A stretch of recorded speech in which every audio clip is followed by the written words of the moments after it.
जय हिंद दोस्तों, सैनिक समाचारों में आपका हार्दिक स्वागत है। सबसे पहले बात करूंगा रोज की तरह हेडलाइंस की। Chief of army staff general Dwivedi साहब का वेटरन्स के लिए जबरदस्त पहले आपको यह वीडियो देखना होगा और मैं बात करूंगा क्या जेएसयू जवानों को इस बार एमएसपी बढ़ेगी। एमएसपी बढ़ेगी फिटमेंट फैक्टर के हिसाब से या जो बेसिक 2006 से उसके ढांचे में बदलाव होगा। यानी कई प्रकार की खबरें प्रसारित हो रही। आखिर क्या है सच्चाई, वो बात करूंगा 8वें पे कमीशन को लेकर के, यानी किस किस को मिलेगा लाभ, यानी कितने सर्विंग ऑफ पेंशन, इसके ऊपर क्या है कंफ्यूजन बात करूंगा। और देश के साथ गद्दारी, वो भी सेना का जवान, बड़ा चंबा लगता है। और एक ऐसे वेटरन्स, एक ऐसे सोल्जर जो 5 करोड़ की रोड बना रहे हैं अपने सैनिकों के लिए और नाम रोशन कर रहे हैं सैनिकों का, क्योंकि ये भूतपूर्व सैनिक हैं। जरा इनका वीडियो आज स्पेशल होगा, मैं आपको दिखाऊंगा। तो सबसे पहले खबरें करते विश्वास से। आपकी सेवा अमर है, आपका सम्मान करना हमारा धर्म है। ये चीफ ऑफ आर्मी स्टाफ कह रहे हैं जनरल द्विवेदी साहब की तरफ से। किसके लिए? वेटरन्स के लिए। बोला वेटरन्स का मतलब यह नहीं होता है कि आप दिल से और दिमाग से सेना से रिटायर्ड नहीं हुए, शरीर से हुए। आपकी भले शरीर पर वर्दी ना हो, लेकिन अंदर आपका जो डीएनए है, जो आपका बलिदान है, त्याग है और आपकी भावना है, वो बिल्कुल फौजी है, वेटरन्स है। और सालों तक सेवा, बलिदान और समर्पण की कहानियों को अपने भीतर समेटे हमारे वेटरन्स आज भी हमारी प्रेरणा का स्तंभ है। भारतीय सेना हमेशा वेटरन्स के सम्मान में आगे रही है। हमने सिर्फ उनकी सेवा को याद नहीं किया, बल्कि उनकी विरासत को संजो कर रखा है। भारत सरकार ने विभिन्न योजनाओं की शुरुआत की है। पूर्व सैनिकों के लिए विशेष स्वास्थ्य सेवाएं प्रदान की, रोजगार के अवसर भी उपलब्ध कराए जाते हैं, जिससे वे नए कौशल सीख सके और आत्मनिर्भर बन सके। दिग्गजों के साथ साथ भारतीय सेना ने हमेशा वीर नारियों का समर्थन किया है ताकि ये महिलाएं आत्मनिर्भर बन सके। हम जानते हैं वेटरन्स हमारे मार्गदर्शक हैं। उनके बलिदानों के बिना हम वो नहीं होते जो आज हैं। उनका सम्मान हमारा कर्तव्य ही नहीं, हमारा सौभाग्य है। आपकी सेवा अमर है, आपका सम्मान हमारा धर्म। उन्होंने कहा है आपकी हर समस्या के साथ में आपके साथ खड़ा हूं। उन्होंने कहा है आपने सालों तक बलिदान दिया है और आप हमारी धरोहर हैं। आपने हमें जो विरासत दी है और हमारा परम कर्तव्य है कि मैं आपके लिए काम करता रहूं। आपकी समस्याएं सीएचएस की हों, वन पेंशन की हों, रोजगार की हों, हम आपके साथ हैं। और साथ ही उन्होंने शुरुआत की है इसके लिए वेटरन्स अचीवर अवार्ड। हर जगह जहां जाते हैं वेटरन्स को शामिल करते हैं। जैसा कि उन्होंने कहा है कि मैं आज जनरल हूं तो मेरा बहुत बड़ा परिवार है, लाखों का नहीं है, करोड़ों का है। यानी सर्विंग सोल्जर हो, उनकी फैमिली हो, वेटरन्स हो, उनकी फैमिली हो, और सभी की जिम्मेदारी हमारे ऊपर है। इसलिए उन्होंने अपना एक सोच और काम करने का तरीका बड़ा व्यापक कर दिया है। बड़े पैमाने पर हर जगह वेटरन से मिलते हैं, उनके चीजों को समझते हैं, उन्हें अवार्ड तक देते हैं। और उन्होंने कहा है 8वें वेतन आयोग को लेकर कहा है कि हमारी तुलना, हमारे बलिदान की तुलना पैसे से न किया जाए। यानी सरकार को सीधा कह दिया है कि हमें पैसे से न तोला जाए,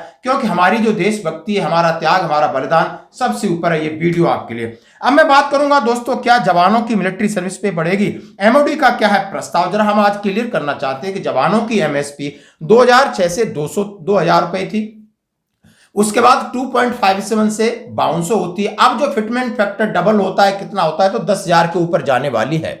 इसका मतलब यह नहीं है कि सरकार 8वें वेतन आयोग में इसके लिए स्पेशल है। हाँ, स्पेशल उनसे मांग की गई है एमओडी की तरफ से, क्यों न इसको बराबर कर दिया जाए, क्यों न एक अनुपातिक रूप में कर दिया जाए कि अफसर की 15,500 तो उसकी किस हिसाब से बढ़े, जेसीओ की एमएनएस से ज्यादा होनी चाहिए, जवानों की भी बढ़नी चाहिए। एक ये तरीका है और समान का तरीका है दोस्तों। ये अभी उन 8वें वेतन आयोग के सामने ये मुद्दा चला गया, जैसा कि हाई कोर्ट सुप्रीम कोर्ट से धक्के खाते हुए अभी यहां पर पहुंचा है और सैनिकों को पूरी उम्मीद है कि उनके साथ न्याय होगा। अब ये खबर बहुत पुरानी वायरल हो रही, जिसमें एक्स नायब सूबार clerk R Pachiyappan, good news for all, today Delhi court is direct to government grant equal MSP अफसर जेशुआर for all 3 service with in 8 weeks. Congratulation to all team, all ex serviceman benefited. जय हिंद। अब ये मैसेज आप शायद देख चुके होंगे, ये कई दिनों से वायरल होता है। इस मैसेज का कोई भी आधार नहीं है आज के परिवेश में। यानी ये बहुत पुरानी बातें थी, 2018-19 में इस तरह का कुछ चल रहा था, तब ये वायरल हो रहा है, बार बार मैसेज आ जाता है। मैं इसलिए कह रहा हूं कि लोग हमको बार बार बोलते हैं क्या हाई कोर्ट का ऐसा आदेश है, तो दोस्तों ऐसा कोई कोर्ट में इसका केस नहीं है। सीधा 8वें वेतन आयोग उनके सामने मुद्दा रखा गया है। आखिर वो कितना मानता है नहीं मानता है वो बात की बात है। बढ़ेगा आपका तो बढ़ेगा वो फायदा सर्विंग के लिए होगा, क्योंकि वो फिटमेंट फैक्टर के हिसाब से एमएसपी पर भी लागू होता है, जैसा कि 2000 से बाउंस हुई, बाउंस और से आगे फिटमेंट फैक्टर। रिटायरीज के लिए जो आपका मूल पेंशन है उसमें फिटमेंट फैक्टर होगा, आपकी एमएसपी उसी के अंदर शामिल है। अब ये जो 10,500 की बात कर रहे हैं कि एमएसपी 10,500 फॉर ऑल रैंक अफसर and SUR, case win by ex serviceman supreme court 1 दिसंबर 2017, टोटल फेक, टोटल फॉल्स। इसका दूर दूर तक एमएसपी से या किसी भी चीजों से लेना देना नहीं है, तो ऐसे फेक मैसेजों को आगे सर्कुलेट न करें। धन्यवाद दोस्तों, ये थी एमएसपी के ऊपर। अब मैं बात करूंगा 8वें वेतन आयोग को लेकर के। हाँ, जैसे कि आज बड़ी न्यूज है, उन्होंने कहा है कि 35 सदस्यों की प्रक्रिया शुरू हो गई है। वेतन आयोग का काम गठन की घोषणा जल्दी होने वाली है, जैसे कि माननीय प्रधानमंत्री से गुहार लगाई है, जिसमें 47.85 लाख केंद्रीय कर्मचारी और 68.62 लाख पेंशनर्स को सीधा फायदा होगा। फिटमेंट फैक्टर की मांग 2.57 से 2.85 रखी गई है, जैसे कि खबरें चल रही हैं। लेकिन मामला अलग तरीके का, 23 तारीख को टर्म्स ऑफ रेफरेंस के ऊपर फाइनल मीटिंग होने वाली है जेसीएम के साथ, क्या निकल के आता है। लेकिन केंद्रीय कर्मचारी संगठन के नेता कह रहे हैं सरकार के पास अभी 235 दिन के समय बाकी है और समय पर वेतनमान की सिफारिश लागू करें। उनसे उम्मीद है कि आप वेतन आयोग की घोषणा करें, टर्म्स ऑफ रेफरेंस को फाइनल करें, ताकि समय पर केंद्रीय कर्मचारियों को फायदा हो। नहीं फिर आपको एरियर की समस्या आएगी, फिर आप एरियर को टुकड़ों में आगे तक दोगे। इसलिए आधिकारिक तौर पर अविलंब ऐलान किया जाए, जैसा कि प्रधानमंत्री जी से गुहार लगाई है।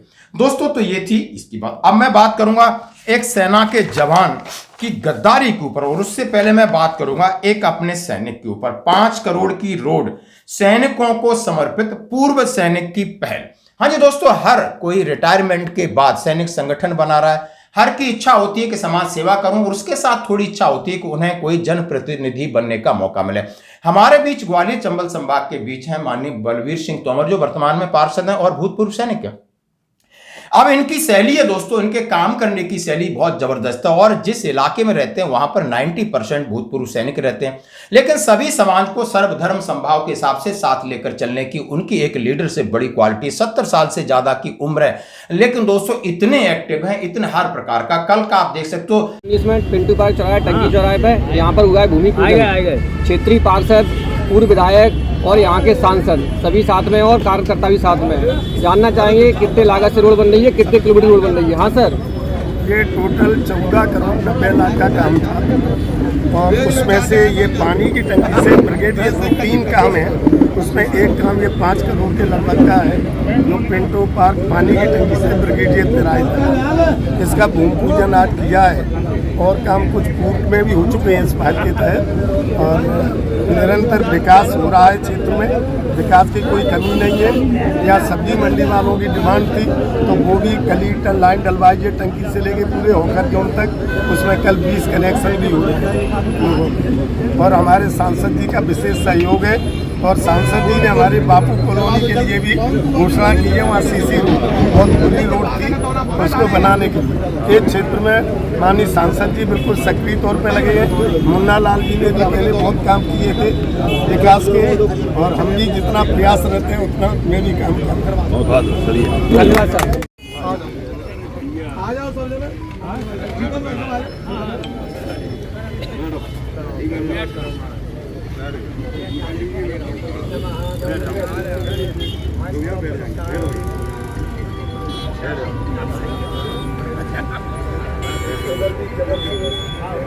शॉर्ट नोटिस में उन्होंने एक ब्रिगेडियर हाउस है आगे मुरार ग्वालियर के पास, और जहां जितने सैनिक हैं 5 करोड़ रोड का भूमि पूजन कराया। और वहां पर वर्तमान जो सांसद हैं भारत सिंह कुशवाहा जी और मुन्ना गोयल जो विधायक हैं, उनके साथ अपने भूतपूर्व सैनिक संगठन और जितने भी उनके सहयोगी वहां पर आए, और उसका मैं आपको तस्वीर आपके सामने पेश कर रहा हूं। उन्होंने कहा है कि हमारा काम है कि अपने जनप्रतिनिधियों के सामने अपने सैनिकों की समस्या हो, आम लोगों की समस्या हो, सामाजिक समस्या हो, सारी समस्याओं को लेकर उनके पास जाना, और उनकी बात बहुत अच्छे से सुनी जाती है। यहाँ शहीद स्मारक की बात हो, उन्होंने अपनी पहल से, अपनी निधि से उन्होंने उसको बनाया, जैसे कि हमने बहुत सारे कार्यक्रम छोटे छोटे आपके सामने उसमें करते हैं और दिखाते रहते हैं। और चाहे यहाँ के बड़े leader cabinet minister Narendra Singh Tomar हों या माधवराव सिंधिया जी हों, हर एक के सामने एक बहुत बड़ा प्लेटफॉर्म पर, यानी करोड़ों की लागत से एक शहीद स्मारक की पहल की गई है, उसका ब्लूप्रिंट भी तैयार हो गया है और उसकी घोषणा और उसका काम जल्दी होगा। तो यदि आप पूर्व सैनिक हैं, यदि आपको राजनीति में जाना है, यदि आपने सोचा है कि मैं समाज सेवा करूं, तो आपकी लीडरशिप क्वालिटी आपको बहुत मायने रखती है। यानी आपको सभी को साथ ले चलने की क्वालिटी होनी चाहिए। सेना के अंदर तो आदेश पे काम होता है, यहाँ आदेश पे नहीं काम होगा, यहाँ सब भाईचारे से, प्रेम से, समझा के काम होता है और यही इनकी शैली है। आप सीख सकते हो दोस्तों। तो ये आप देखते हो, ये कल की बात थी जो मैंने आपके साथ शेयर की। हम चाहते हैं कि ये सैनिकों के लिए इसी तरह काम कर सकें और हमें मोटिवेट कर सकें, मनोबल बढ़ा सके शायद इस, क्योंकि रिटायरमेंट के बाद कहीं ना कहीं जितने सैनिक चाहते हैं कि मैं समाज सेवा करूं, प्रशासन के साथ मिलकर काम करूं और अपने जनप्रतिनिधियों से लगातार मिलता रहूं ताकि सैनिकों की कोई समस्या ना हो। इसलिए हम कहते हैं यदि आप भूतपूर्व सैनिक हैं, किसी न किसी संगठन के साथ जुड़िए, संगठित रहिए। संगठन में बहुत बड़ी ताकत है, क्योंकि ये आप लोकतांत्रिक यानी प्रजातंत्र में ऐसा आपको पता है कि यहां वोट बैंक और भीड़ तंत्र की ज्यादा सुनी जाती है। तो आपने इस चीज को करना। अब मैं बात करूंगा एक सैनिक की जिसने देश के साथ गद्दारी की। कितना हेडिंग और कितना अजीब लगता है। अमर उजाला छाप रहा है, गद्दार निकला सेना का जवान, आतंकी को दी ट्रेनिंग, सदमे में परिवार, गांव के लोग, 6 महीने से घर नहीं आया। कितना अजीब लगता है और कितना बेतुका लगता है कि एक सैनिक के बारे में ऐसा कहा जाए। तो दोस्तों बिल्कुल आपको सावधान रहना होगा। भारत मां की कसम, कुछ भी कर लेना लेकिन देशद्रोह नहीं करना। कुछ भी कर लेना, अपने यूनिट के साथ वफादारी रहना, अपने काम के साथ वफादारी रहना, काम चोरी कर लेना लेकिन इस तरह नहीं करना, इस तरह नहीं करना। बड़ा दुख होता है क्योंकि ये सेना एक सबसे बड़ी एक रेपुटेटेड इंस्टीट्यूशन है और यहां पर ऐसी चीजें नहीं होती हैं। ऐसी नहीं होती हैं कि सेना, अब मैं एक वीडियो थोड़ा सा दिखा रहा हूं, एक पुलिस का जवान है, आप उसके पास राइफल भी है और रोड पर लड़खड़ाता गिरता जा रहा है। उत्तर प्रदेश का है, कहां का है, लोग उस पर कमेंट्स कर रहे हैं, भद्दा लग रहा है क्योंकि उससे न तो राइफल संभाली जा रही, ना उसका शरीर संभाला जा रहा है। तो ऐसा नहीं करना, सेना पे दाग नहीं लगाना। आप अपनी बातें अपने प्लेटफॉर्म से खुल के कहिए। और ऐसा इसने कृत्य किया है सेना के जवान सुखचरण सिंह का घर आप देखिए, पंजाब के जलंधर में यूट्यूबर रोजर संधू के घर पर ग्रेनेड हमला करवाया था और ग्रेनेड की ट्रेनिंग यूट्यूब से सीखी और उसके तार थे बिल्कुल बाहर। शहजाद भट्टी ने ली थी जिम्मेदारी। जो शहजाद भट्टी, पाकिस्तानी डॉन शहजाद भट्टी गैंग ने वीडियो जारी कर हमले की जिम्मेदारी ली थी। उनका कहना है कि यूट्यूबर ने इस्लाम और मुसलमानों के खिलाफ टिप्पणी की थी। उसने दोबारा हमला करने की चेतावनी दी। बाद में पुलिस ने ग्रेनेड फेंकने वाले आरोपी हार्दिक को हरियाणा से गिरफ्तार किया। हार्दिक ने पूछताछ में खुलासा किया कि ग्रेनेड फेंकने की ट्रेनिंग उसने सेना के जवान सुखचरण को दी।